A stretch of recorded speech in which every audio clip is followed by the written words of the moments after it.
कमळी या मालिकेच्या आजच्या भागामध्ये आपण पाहत आहोत. आता अनिका खूपच चिडचिड करत इथे रूममध्ये आलेली असते आणि तेव्हाच इथे कामिनी तिला समजावत आलेली असते. हे बघ अनिका, प्लीज शांत होणार आहेस का? त्यावरच अनिका म्हणत असते, कशी कशी मी शांत हो? ती मुलगी इथे माझ्या घरामध्ये आलेली आहे आणि त्या मुलीमुळे मला इथे काय काय सहन करावं लागत आहे. मला अजिबातच हे सगळं सहन करायचं नाही आणि मी त्या मेलेल्या मुलीसाठी इथे त्या आजीच्या हट्टापायी मी इथे पूजेला बसणार नाही, असं अनिका म्हणत असते. तेवढ्यातच राजन तिथे आलेले असतात आणि राजन तिथे आल्यानंतर इथे अनिकाला ते समजावण्याचं काम करतात. हे बघ अनिका, प्लीज जरा शांत हो आणि शांत डोक्याने जरा विचार कर. हे बघ, तुला माहिती ना, इथे फक्त आणि फक्त तू आजीच्या समाधानासाठी ही पूजा करायला चल. प्लीज तू नाही म्हणू नकोस ना. आणि मला माहिती आहे तुझा ह्या सगळ्या गोष्टीवरती विश्वास नाहीये, पण प्लीज आजीच्या समाधानासाठी आणि माझ्या समाधानासाठी प्लीज तू ह्या पूजेला चल ना अनिका बेटा. प्लीज असं नाही म्हणू नकोस ना रे बाळा. असं म्हणूनच राजन अनिकाला समजावण्याचं काम करत असतो.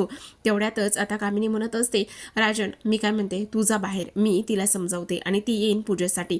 असं म्हणूनच आता राजन तिथून निघून गेलेलं असतात आणि राजन तिथून गेल्यावर आता लगेचच इथे कामिनी म्हणत असते, हे बघ अनिका, मला माहिती ह्या सगळ्या गोष्टीवरती तुझा विश्वास नाहीये, पण प्लीज एकदा जरा खोलवर विचार कर ना. ह्या पूजेच्या दुसऱ्या बाजूने विचार करून बघ. जर तू ह्या पूजेला बसलीस तरी ते ऋषीसुद्धा आहे आणि ऋषीसाठी तू काही करतेस ना. मग हे आता जर इथे मोठ्यांच्या मनासाठी तू जर काही गोष्टी ऐकल्यास तर किती चांगलं होईल आणि त्यामुळे ऋषीचं मनसुद्धा तू इथे जिंकू शकतीस ना. राजन जा तू बाहेर, मी घेऊन येते तिला. असं म्हणूनच आता कामिनीने अनिकाला समजावून सांगितलेलं असतं आणि कामिनीचं म्हणणं अनिका नेहमीच ऐकत आलेली असते. किती नाही म्हटलं तरीसुद्धा आता ऋषीसाठी मी ह्या सगळ्या गोष्टी करायला तयार आहे असं इथे ती बोलते. ठीक आहे, ऋषीसाठी मी हे सगळं काही करेन. त्यावरच आता कामिनी म्हणते, हो तुला ऋषीसाठीच हे सगळं करायचं आहे आणि सगळ्यात महत्त्वाची गोष्ट, जर तू एकदा का ऋषीच्या मनामध्ये जागा निर्माण केलीस आणि ऋषीच्या मनामध्ये एकदा का तू जागा निर्माण केलीस तर सगळ्या गोष्टी इथे व्यवस्थित होतील, हे मात्र तू कधीच विसरू नको. असं आता इथे त्या दोघीसुद्धा बोलत असतात. आता इकडे पूजेला छान सुरुवात होत असते. आता पूजेसाठी खूप सुंदर असं इथे तयारी केलेली असते आणि खूप पाहुणे आलेले असतात जे की इथे अन्नपूर्णाच्या रिलेटिव्हज असतात, जवळचे असतात. आता कामिनी इथे अनिकाला घेऊन आलेली असते आणि ती मुद्दामूनच ऋषीकडे पाहत असते, पण ऋषी मात्र तोंड वळवून बाजूला घेतो. आता अनिका तिथे आल्यानंतर ती म्हणत असते, मी पूजेला बसण्यासाठी तयार आहे. आता तिथेच दुसऱ्या बाजूला अन्नपूर्णा आणि त्याचसोबत इथे आलेले सगळे पाहुणे बसलेले असतात. आता गुरुजी म्हणत असतात की अनिका बाळा तू इथे येऊन बस. असं म्हणूनच आता अनिका जी आहे ती गुरुजींच्या बाजूला बसते. तेव्हा गुरुजी म्हणत असतात, अन्नपूर्णा मॅडम, आपण जे इथे चंदन भिजत घातलं होतं ते कुठे आहे? आहे ना, मी घेऊन येते. तेवढ्यातच कमळी म्हणत असते, आजी तुम्ही बसा, मी ते चंदन घेऊन येते, नका काळजी करू. असं म्हणूनच आता कमळी लगेचच ते चंदन आणण्यासाठी किचनमध्ये जाते. आता किचनमध्ये गेलेली जी कमळी आहे ती मात्र इथे कामिनीच्या ह्या डावाला भरीस पडते, म्हणजे तिच्यावरच तो डाव उलटवतो आणि जेव्हा कामिनी मुद्दामूनच इथे तिच्या पायामध्ये पाय अडकवते, तिच्या पायामध्ये पाय अडकवल्याबरोबरच आता कमळी इथे आहे तशीच खाली पडते. आहे तशीच खाली पडल्याबरोबरच आता जे चंदन असतं ते चंदन पूर्ण इथे महादेवाच्या पिंडीवरती जाऊन पडलेलं असतं. ते चंदन पूर्ण महादेवाच्या पिंडीवर जाऊन पडल्यानंतर इथे मात्र कमळीला सावरण्यासाठी कामिनी आणि अन्नपूर्णा तटकन उठून येत असतात. आता मात्र इथे आलेल्या ज्या बायका आहेत पूजेसाठी, त्याचबरोबर इतर जे नातेवाईक आहेत ते म्हणत असतात, तर कसला अपशकुन झालेला आहे. ही मुलगी, ह्या मुलीमुळे एवढ्या मोठ्या पूजेमध्ये इथे खंड पडेल की काय, एवढ्या मोठ्या पूजेमध्ये इथे आता विघ्न येईल की काय, असं इथे त्या बोलत असतात. आता मात्र इकडे ही आपली कमळी म्हणत असते, आजी मला नाही माहिती मी कशी पडले. आजी मला कळत नाही माझा तोल कसा गेलाय. मी ही मुद्दामून नाही हो केलं, बहुतेक माझ्या पायामध्ये ना काहीतरी अडकलं. त्यावरच आता कामिनी म्हणत असते, अगं गावाकडची गावरान कुठली, तुला कळत नाही का? जर एवढं सगळं कळत नसेल तर कशाला उगाचच दुसऱ्यांच्या पूजेमध्ये इथे विघ्न घातलंस? तुला कळतंय का तू काय केलेलं आहेस? आणि ह्या सगळ्या गोष्टी कुणामुळे झाल्या? तुझ्यामुळेच झालेल्या आहेत ना. आता लगेचच अन्नपूर्णा गुरुजींना म्हणतात, गुरुजी मला सांगा ह्यावरती काय सोल्युशन काढता येईल, म्हणजे आपल्याला दुसरं चंदन वगैरे भिजवावं लागेल का? आता कामिनी म्हणत असते, हा एवढा मोठा पूजेमध्ये अपशकुन झालेला आहे, आता वहिनी तू काय विचारतेस काय करायचं? त्यावरच अन्नपूर्णा म्हणते, कामिनी जरा शांत बसणार आहेस का? तिने ते मुद्दामून अजिबातच काहीच केलं नाही. आता लगेचच कमळी हात जोडत असते. ती म्हणत असते, अन्नपूर्णा मॅडम मला माफ करावं, मी हे काहीच मुद्दामून केलं नाही. तेवढ्यातच आता कामिनी तिच्याकडे बोट दाखवून म्हणत असते, एकदम गप्प बस, हे सगळं तू तू केलेलं आहेस. तर इकडे जेव्हाच कमळी खाली जमिनीवर पडते तेव्हाच इकडे सरूला वाईट स्वप्न पडलेलं असतं. सरूला वाईट स्वप्न पडल्याबरोबरच सरू तिच्या दारातूनच इथे तिला तुळजाईचं मंदिर दिसत असतं आणि हात जोडत असते आणि म्हणत असते, माझ्या लेकराला त्या दायनीपासून वाचव ग तुळजाई, माझ्या लेकराला पुन्हा एकदा घावा घालायला लावू नकोस. एवढी वर्ष तिच्यापासून दूर ठेवण्यासाठी मी खूप कष्ट केलेत, मेहनत केली, पण माझ्या कमळीला तिच्या हाती लागू देऊ नकोस ग तुळजाई. असंच इथे आता ती बोलत असते आणि देवीला नमस्कार करत असते. ती म्हणत असते की कमळीशिवाय माझ्या आयुष्यामध्ये असं कोणीच नाही आणि एवढे दिवस मी ह्या सगळ्या गोष्टी इथे तिच्यापासून लांब ठेवल्यात, पण आता ती पुन्हा मुंबईला गेली त्यामुळे मला खूप काळजी वाटते बघ तुळजाई. असंच इथे ती बोलते. आता ह्या सगळ्या गोष्टी बोलल्यानंतर इकडे कमळी हात जोडत असते आणि म्हणत असते, गुरुजी खरंच हो, मी खरं सांगतो, मला नाही माहिती हे सगळं का आणि कसं झालेलं आहे, प्लीज मला माफ करा गुरुजी. त्यावरच गुरुजी म्हणत असतात, हे बघ बाळा, तू काळजी करू नकोस. पण आता इथे अन्नपूर्णा म्हणत असतात, मला एक गोष्ट सांगा की आता ही पूजा दुसरं किंवा चंदन काय करता येईल. त्यावरच गुरुजी म्हणत असतात, तुम्ही नका काळजी करू, ह्या सगळ्या गोष्टीवरती एक उपाय आहे. त्यावरच काय उपाय असं विचारल्यानंतर आता गुरुजी म्हणत असतात की आता मात्र एक उपाय होऊ शकतो. आता चंदनाने तर इथे महादेवाचा अभिषेक झालेला असतो, पण तुम्हाला आता इथे तुमच्या धाकट्या नातीला इथे पूजेसाठी बसवायला येणार नाही, तर इथे कमळीच्या हातूनच आता पुढची पूजा ही करावी लागणार आहे. त्यावरच अन्नपूर्णा लगेचच म्हणत असतात, मग तर काहीच अडचण नाही, कमळी नक्की पूजेला बसेल. आता गुरुजी म्हणत असतात, हो, कारण तिलाच पूजेला बसवावं लागणार आहे, त्याच्याशिवाय आपल्याकडे दुसरा कुठलाच पर्याय शिल्लक नाही. असं म्हणता क्षणी आता अन्नपूर्णा लगेचच म्हणत असते, हे बघ अनिका बाळा, तू बाजूला ये आणि उठ तिथून. असं म्हटल्यानंतर अनिकाला तर प्रचंड राग आलेला असतो. ती विचार करते हे सगळं काय आहे आणि त्याचबरोबर ह्या सगळ्या गोष्टी इथे का आणि कशामुळे. आता इकडे अन्नपूर्णा लगेचच राजनला बोलवते. राजनला बोलवल्यानंतर त्या म्हणत असतात, राजन तुला काय वाटतं, काय करायला हवं आपण. असं म्हटल्यानंतर आता लगेचच राजन म्हणत असतो, आई काहीच हरकत नाही, आपण इथे कमळीच्या हातून पूजा करून घेऊ शकतो, मला काहीच प्रॉब्लेम नाही. असं म्हटल्यानंतर आता गुरुजी सुद्धा इकडे कमळीला सांगत असतात की तू इथे आता पूजेला येऊन बसू शकतेस. आता ह्या सगळ्या गोष्टी इथे सांगितल्यानंतर मात्र इकडे अनिका खूपच जास्त इथे टेन्शनमध्ये आलेली असते. तिला प्रचंड राग येत असतो. ती विचार करत असते की हे सगळं काय आहे आणि त्याचबरोबर ह्या सगळ्या गोष्टी का आणि कशामुळे झालेल्या आहेत हे मला अजिबातच मान्य नाही. असंच इथे ती बोलत असते. आता तिनं हे सगळं काही बोलल्यानंतर आता इकडे अन्नपूर्णा म्हणत असते, अगं बस ग कमळी, तू मला इथे आजी म्हणतेस ना, आणि तसंही इथे अनिका मनातून थोडी ना पूजा करत होती, त्यामुळे तिने पूजा जरी केली असती तरी ती थोडी ना इथे लाभली असती, लाभलीच नसती ना. मग आता कमळे तू काळजी करू नकोस, तूच बस इथे पूजेला. असं म्हणूनच आता कमळीला अन्नपूर्णा तिथे पूजेसाठी बसवत असतात. आता कमळीला अन्नपूर्णांनी इथे पूजेसाठी बसवल्यानंतर आता इकडे मात्र अनिकाला खूप राग येत असतो. ती तिथे थांबण्याचा अजिबातच विचार करत नाही. ती म्हणत असते, नाही आता मला हे सगळं अजिबातच देखवत नाही किंवा मी इथे अजिबातच थांबणार नाही. ह्या सगळ्या काही गोष्टी इथे ती बोलते. ह्या सगळ्या गोष्टी बोलल्यावर आता तिथून ती जाण्यासाठी निघालेली असते. पण जेव्हाच ती तिथून जाण्यासाठी निघालेली असते तेव्हा मात्र इकडे आता अन्नपूर्णाच्या सांगण्यावरून कमळी जी आहे ती इथे पूजेला बसलेली असते. आता अनिका चरफडत असते. तिला हे सगळं अजिबातच मान्य नसतं. ती म्हणत असते, नाही हे सगळं अजिबातच मला सहन होणार नाही. पण प्राजक्ता मात्र खूप जास्त खुश झालेली असते. तर इकडे आता कमळी तिथेच बसून आता देवाला नमस्कार करत असते. मनोमनच प्रार्थना करत असते, आज जो काही इथे आजींनी माझ्यावरती विश्वास ठेवलेला आहे त्या विश्वासाखातरच आज ही सगळी काही पूजा मी इथे करत आहे आणि ह्याचं फळ नक्कीच तू इथे आजीला देशील अशी मला खात्री खात्री आहे, असंच इथे ती बोलत असते. आणि ह्या सगळ्या गोष्टी इथे आता तिनं मनातली मनातच बोलल्याच्या नंतर गुरुजींनी इथे आता पूजेला सुरुवात सुद्धा केलेली असते. आता गुरुजींनी इथे पूजेला सुरुवात केल्यानंतर इकडे मात्र जो ऋषी आहे, ऋषीला तर प्रचंड आनंद सुद्धा झालेला असतो. कारण आज इथे कमळीच्या हातून एवढ्या सगळ्या गोष्टी इथे होत असल्या कारणाने आता मात्र इकडे गुरुजी म्हणत असतात की आजची जी पूजा आहे ती खऱ्या अर्थाने अगदीच संपन्न झालेली आहे. किती नाही म्हटलं तरी सुद्धा जो इथे करता करविता आहे त्याच्या मनामध्ये ज्या गोष्टी असतात त्याच गोष्टी इथे आता होत असतात. आपण कितीही नाही म्हटलं तरी सुद्धा असंच आता इथे गुरुजी बोलत असतात.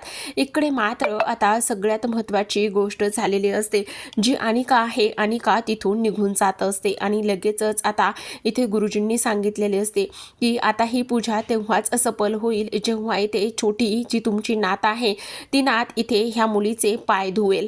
असं म्हटल्यानंतर आता मात्र इकडे अनिका निघून जाण्याचं काम करते. तेव्हाच ऋषी म्हणत असतो, अगं असं काय करतेस, असं करू नकोस. आणि हे बघ, तुला हे सगळं तुझ्या आजीसाठी हे सगळं करावं लागणार आहे.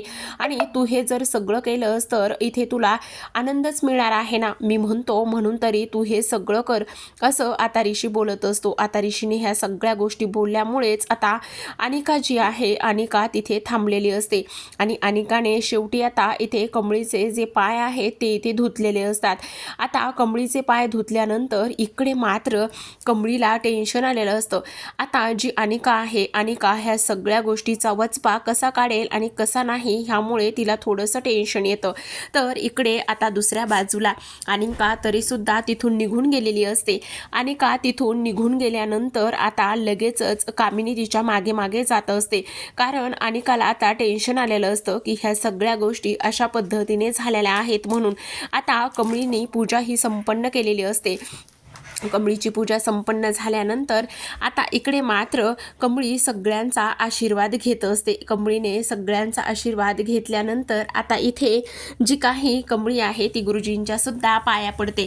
आता गुरुजींच्या पाया पडल्यानंतर इथे गुरुजी विचार करत असतात की आता तू अजिबातच काळजी करू नकोस, कारण हे सगळं खूप छान पद्धतीने पार पडलेलं आहे. तर आता मात्र गुरुजी म्हणतात, इथे अन्नपूर्णा मॅडम जी पूजा आहे ती तर इथे संपन्न झालेली आहे, पण तुम्हाला आणखी एक गोष्ट मला सांगायची आहे.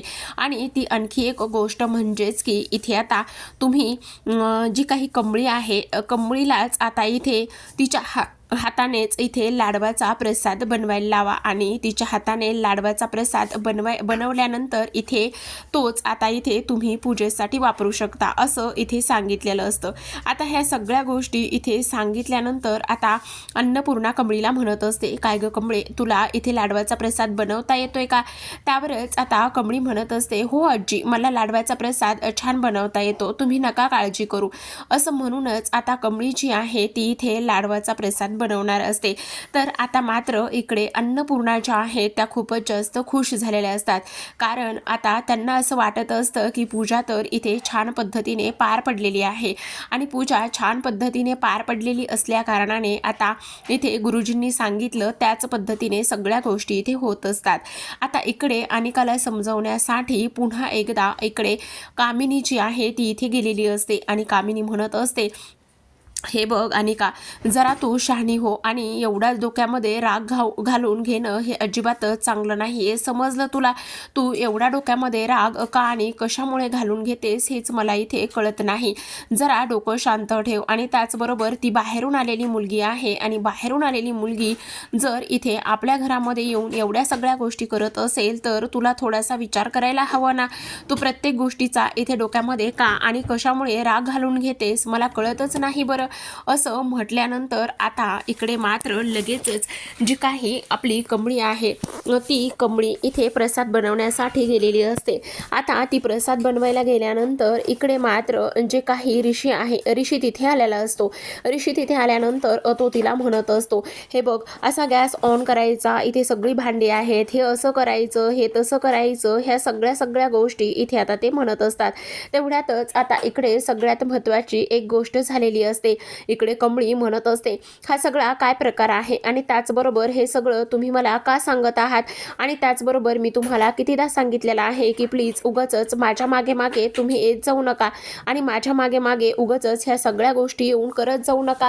इथे जर दुसऱ्यांनी पाहिलं तर काय म्हणतील? आणि तुम्हाला मी किती वेळा सांगितलेलं आहे.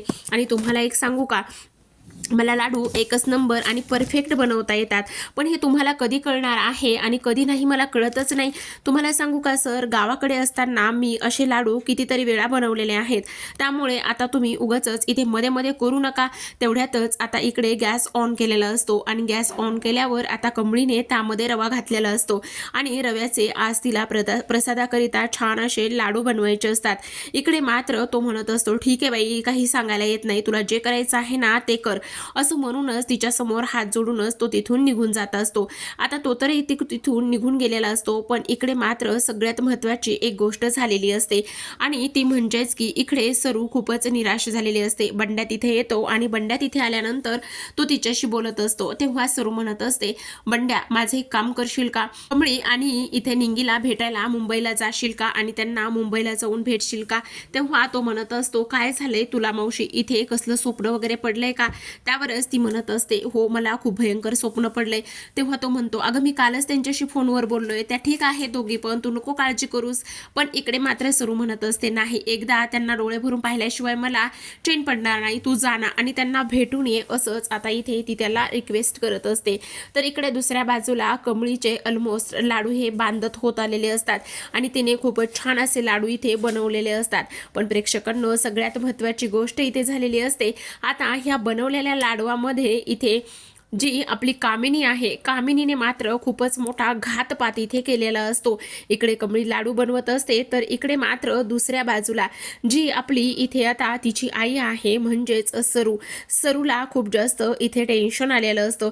त्याचबरोबर आता सगळ्यात महत्त्वाची गोष्ट म्हणजे प्रेक्षकांनो, की आता इकडे दुसऱ्या बाजूला जी काही कामिनी आहे ती विचार करत असते, तू अजिबातच आता टेन्शन घेऊ नकोस, ह्या लाडवामध्ये काय करायचे आणि काय नाही हे मी पाहून घेईन, असं म्हणूनच आता इथे ती त्या लाडवामध्ये केरोसिन ओतते आणि त्या लाडवामध्ये केरोसिन ओतल्यानंतर आता ती म्हणत असते, आता माझं परफेक्ट असं काम इथे झालेलं आहे, असाच इथे ती विचार करत असते.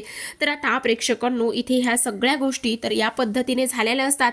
केरोसिन त्यामध्ये ओतलेलं असतं आणि केरोसिन त्यामध्ये ओतल्यानंतर इकडे मात्र आता कामिनी म्हणत असते, आता बघच उद्या कशी वाट लागते आणि त्यासोबत आता इथे खूप वास येत असतो, म्हणूनच अनिकाने इथे स्वतःचं नाक दाबलेलं. प्रेक्षकांनो, आजच्या भागामध्ये एवढंच. उद्याचा भाग खूपच कमाल आणि इंटरेस्टिंग असा झालेला आहे, कारण उद्याच्या भागामध्ये आपण असं पाहत आहोत की इथे देवाला प्रसाद दाखवल्यानंतर आता जो काही इथे लाडवाचा प्रसाद आहे तो कमळी सगळ्यांना वाटत असते, सगळ्यांना प्रसाद दिलेला असतो. त्याचबरोबर अनिका आणि कामिनी, रागिनी ह्या सगळ्यांना सुद्धा प्रसाद देण्यात येतो. सगळेजण प्रसाद खात असतात. तेवढ्यातच आता कामिनी म्हणत असते, एक मिनिट, कोणीही प्रसाद खायचा नाही. ज्यांच्या हातामध्ये लाडू होते त्यांचे लाडू इथे तोंडापर्यंत जाऊन थांबलेले असतात. इकडे ती म्हणत असते, ह्या मुलीने ह्या प्रसादामध्ये काहीतरी मिसळलेलं आहे, ह्या मुलीने ह्या प्रसादामध्ये इथे केरोसिन मिसळले आणि ह्या प्रसादाचा वास येतोय.